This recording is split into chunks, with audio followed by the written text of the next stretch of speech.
मैं बताऊंगा ये 1991 की शिक्षा ने कितना अपराध किया हमारे साथ। सन्यासी, आज हमारे देश के लोग सन्यासी शब्द से या तो डरते हैं या नफरत करते हैं।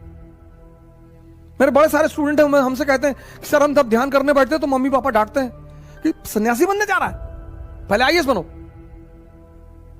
सन्यासी मतलब जागृत, सन्यासी मतलब भगोड़ा नहीं होता। अगर आपके बच्चे ध्यान कर रहे हैं तो करने दीजिए सर।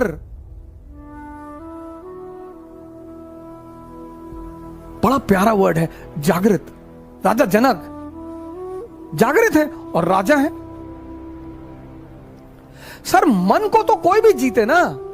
आप आईएएस हैं और आपने अपना मन जीत रखा है तो आप एक बहुत सफल आईएएस अधिकारी रहेंगे। आप राजा हैं, आपने अपना मन जीत रखा है तो आप अपने लिए कुछ नहीं करेंगे जीवन में, प्रजा के लिए करेंगे। इसीलिए तो भारत राम को जैसे लोगों के राजा के रूप में देखता है। श्री राम, अभी आगे मैं उन पर चर्चा करूंगा श्री राम पर कि शिक्षा ने हमें क्या क्या रंग दिखा दिए, कैसे हमें मूल उद्देश्य से भटका दिया। एक शिक्षित आदमी किसी भी धर्म से नफरत करे, संभव ही नहीं है सर, संभव ही नहीं है। एक शिक्षित आदमी, शिक्षित किसी धर्म से नफरत करे कि इस्लाम अच्छा धर्म नहीं है, ईसाईयत अच्छा धर्म नहीं, तब तुम पढ़े लिखे ही नहीं, तब तुम खत्म हो गए। अगर उच्च शिक्षा लेने के बाद भी किसी को यह समझ में नहीं आया कि भगवान एक है, ईश्वर एक है, धर्म का रोल क्या है, सर उसकी शिक्षा खत्म, उसकी शिक्षा का कोई मूल्य नहीं है सर, बेकार है सर। उसको अपनी सारी डिग्रियों को जला देना चाहिए। धर्मों में कोई मतभेद नहीं है, इस्लाम, हिंदुइज्म, क्रिश्चियनिटी, सिखिज्म, इनमें कोई मतभेद नहीं है सर। मतभेद है मानने वालों में, क्योंकि इनको दिशा कौन देता है? पुरोहित। और 98% पुरोहितों को कुछ भी नहीं पता, चाहे वो किसी भी धर्म के हो। मैं किसी का नाम नहीं लूंगा, ना मैं किसी हिंदू पुरोहित का नाम लूंगा, ना मैं किसी मुसलमान पुरोहित को नाम लूंगा, लेकिन कभी कभी जब मैं इन पुरोहितों को सुनता हूं तो मुझे बड़ी, और ऐसे ऐसे पुरोहित हैं, मुसलमान पुरोहित, हिंदू पुरोहित, जिनको लाखों लोग सुनते हैं सर, और वो इतनी उल्टी सीधी बातें उनको बताते हैं, इतनी उल्टी सीधी भरमाते हैं उनको। ये पुरोहित, संत की बात मैं नहीं कर रहा हूं, संत एक दूसरी धारा है सर, मैं पुरोहितों की बात कर रहा हूं, वो किसी भी धर्म के हैं। 98% ये तोते हैं, रटे हुए लोग हैं। संत तो कबीर जैसा होगा, पढ़ा भले ना हो लेकिन समझदारी बहुत बड़ी होगी। कंकड़ पत्थर जोड़ के मस्जिद लियो बनाए और ताचड़ मुल्ला बांग दे का बहरा भयो खुदा है, किसी ने कुछ नहीं कहा उन्हें। सन्यासी तो बहुत बड़ी चीज है इस देश की सर। कोई जरूरी नहीं कि सन्यासी गेरुआ पहनेगा, जीन्स भी पहन सकता है सर, टी शर्ट भी पहन सकता है, रेबैन का चश्मा भी लगा सकता है। सन्यासी बहुत बड़ी चीज है सर। अगर आपके बच्चे ध्यान कर रहे हैं, आपके घर में कोई ध्यान कर रहा है, सर उसे डांटिए मत, मारिए मत सर, उसे डिमोरलाइज मत करिए। ये भारत है, इसने अच्छे अच्छे लोगों को पानी पिलाया। सिकंदर आया भारत, तो सिकंदर जब भारत आ रहा था तो उसका गुरु था डायनोसियस। तो जब हम विदेश जाते हैं, जैसे पहली बार मैं ही बाहर गया, कंट्री के बाहर गया, तो मैंने लोगों को फोन किया, जो हमारे रिश्तेदार हैं, दोस्त हैं, मैंने उनको फोन किया कि हाँ भैया, मनोज भैया, हाँ वैसे बाहर जा रहे थे तो कुछ मंगाना है तो बताओ।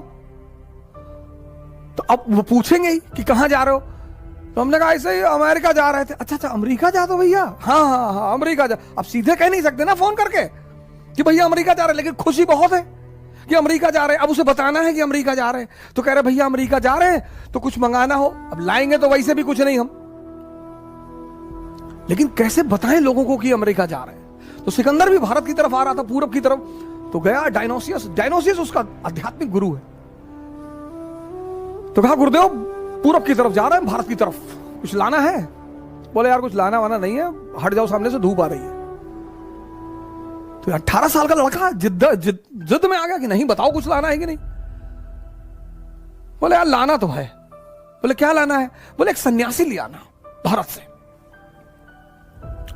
कहा ठीक है। आया भारत। भारत आया, जब वो लौटने लगा पोरस से युद्ध के बाद, तो उसे याद आया कि यार गुरुदेव ने तो सन्यासी मंगवाया है।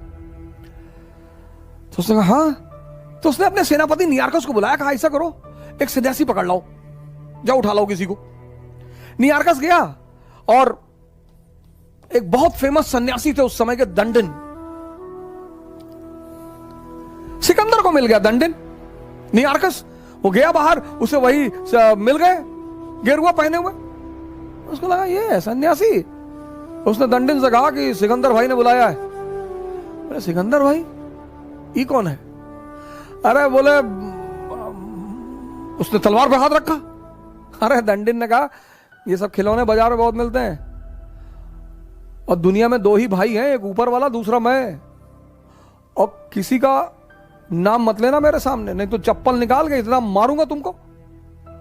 नियार्कस को बड़ा अजीब लगा कि ये कौन आदमी है यार। नियार्कस ने आके कहा सिकंदर से कि यार बड़ी अजीब चीज हो गई आज। बोले क्या? बोले आपका नाम जिसके भी सामने लिया वो कांपने लगा। पहली बार एक नंगा सा आदमी, फकीर, भिखमंगा, वो तो हम ही को गाली देने लगा पलट के कि बड़ा सिकंदर देखे। सिकंदर ने कहा अच्छा चलो। सिकंदर पहुंचा दंडिन के पास, कहा मैं सिकंदर अगर पहाड़ों को हुक्म कर दूं तो पहाड़ भी चलते हैं। डायलॉग बाजी मानवीय प्रवृत्ति है। दंडिन ने कहा दिखा चला के, दिखा, बोल पहाड़ों से बोल। सिकंदर को लगा कि ज्यादा बोल गए यार। सिकंदर ने कहा कि बाबा जी टुकड़े टुकड़े कट डालेंगे? बोले हाँ कट डाल, मना किया क्या तुझे? तब सिकंदर ने हाथ जोड़ा, कहा बाबा जी हमारे साथ चले चलते, हमारे गुरु ने एक सन्यासी मंगाया, हमको काहे पचड़े में डाल रहे, हमारे साथ चले चले, जो पैसा रुपया बोलेंगे हम देंगे। बोले पैसा रुपया नहीं चाहिए, मेरे सवाल का जवाब दे दे सिकंदर, चलूंगा तेरे साथ। कहा बाबा जी पूछो। कहा मान ले तुम पर्वतस्थल में फंस गया और तुझे एक गिलास पानी की जरूरत है।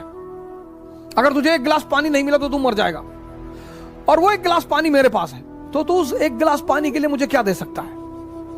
सिकंदर ने कहा सरकार आधा राज्य दे दूंगा। बोले कहा मैं तब भी ना दूं तो? बोले सरकार पूरा राज्य दे दूंगा। बोले सोच सिकंदर, तेरे पूरे राज्य की कीमत एक गिलास पानी से ज्यादा नहीं है। तू क्यों मर रहा था पिछले 10 साल से? इसीलिए मां बाप थोड़ा सा डरते हैं सन्यासियों के पास जाने में, कि कहीं दंडिन जैसा कोई मिलकर उल्टा सीधा ना समझा दे कि संसार माया है। और सिकंदर उस बात को सोचने लगा कि हाँ यार मेरे साम्राज्य की कीमत तो एक गिलास पानी से ज्यादा है ही नहीं, बुखार से मर गया। पश्चिम ने हमारे संतों के प्रति ऐसी साजिश खेल रखी है ना, जिसने भी इस धारा को जिंदा करने की जो कोशिश कर रहा है, वो आचार्य रजनीश पे एक वो बना the series, wild wild country, बकवास कहानी, बकवास, कुछ भी सत्य नहीं।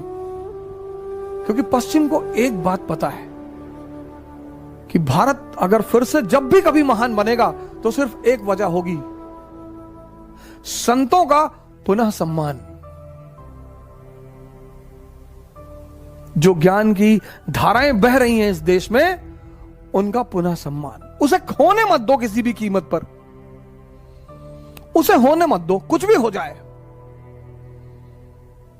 आज तक पता नहीं है स्वामी विवेकानंद की वाकई में मृत्यु किस तरह हुई। पश्चिम में जाकर हंगामा मचा दिया उस आदमी ने, शिकागो, पेरिस, लंदन।